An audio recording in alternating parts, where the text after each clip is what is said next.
પાડી પોણિયા રોડ ઉપર ટ્રાન્સફોર્મરમાંથી આવતા વાયર અને ફ્યુઝ બોક્સમાં આગ લાગી। જીબી કર્મચારીઓ ફાયર જવાનો દોડી આવી આગ ઉપર કાબુ મેળવ્યો। પાડીના પોણિયા રોડ ઉપર આવેલી શિવમંગલ સોસાયટીમાં અચાનક આગ લાગવાની ઘટના સામે આવી હતી।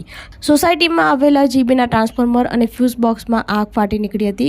ઘટના અંગેની જાણ પાડી ફાયર વિભાગને થતાં સ્થળ ઉપર દોડી આવ્યા હતા। ફાયર જવાને જણાવ્યું કે જીબીના ટ્રાન્સફોર્મરમાંથી આવતા વાયર અને ફ્યુઝ બોક્સમાં આગ લાગેલી હતી। ફાયર બ્રિગેડની ટીમે ઘટના સ્થળે પહોંચી તાત્કાલિક આગ ઉપર કાબુ મેળવવાની કામગીરી શરૂ કરી હતી। થોડી જ વારમાં આગ ઉપર સંપૂર્ણ કાબુ મેળવી લેવામાં આવ્યો હતો। જીબીના કર્મચારીઓ પણ તાત્કાલિક ઘટના સ્થળે દોડી આવી કામગીરી હાથ ધરી હતી। પ્રાથમિક દ્રષ્ટિએ ઓવરહીટિંગ અથવા શોર્ટ સર્કિટના કારણે ટ્રાન્સફોર્મરમાં આગ લાગી હોવાનું અનુમાન સેવાઈ રહ્યું છે।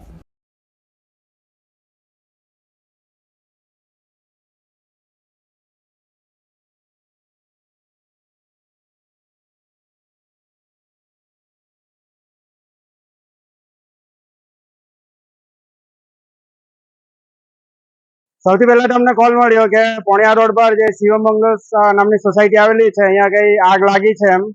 તો અમે આવીને જોયું તો અહીંયા જે જીબીના ટ્રાન્સફોર્મરમાંથી જે વાયર આવે છે ને ફ્યુઝ બોક્સ છે એમાં આગ લાગી હતી।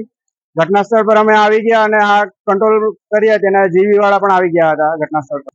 હાલ પરિસ્થિતિ કંટ્રોલમાં છે। જોતા એવું લાગે છે ઓવરહીટિંગ હશે ક્યાં તો શોર્ટ સર્કિટથી આગ લાગી હશે। સોસાયટીમાં આમ જોવા જઈએ તો થોડો ભયનો માહોલ હતો પણ અમે તાત્કાલિક આવી ગયા અને કંટ્રોલમાં લઈ લીધું એટલે જે મોટી જાનહાની હતી એ ટળી ગઈ છે। આપણી સંકલ્પ ન્યૂઝ ચેનલને સબસ્ક્રાઇબ અને લાઇક કરો, બેલ આઇકન દબાવો જેથી આવનાર ન્યૂઝ અપડેટ્સની નોટિફિકેશન આપના મોબાઈલ પર સૌથી પહેલા પહોંચે। Like, subscribe and share the video.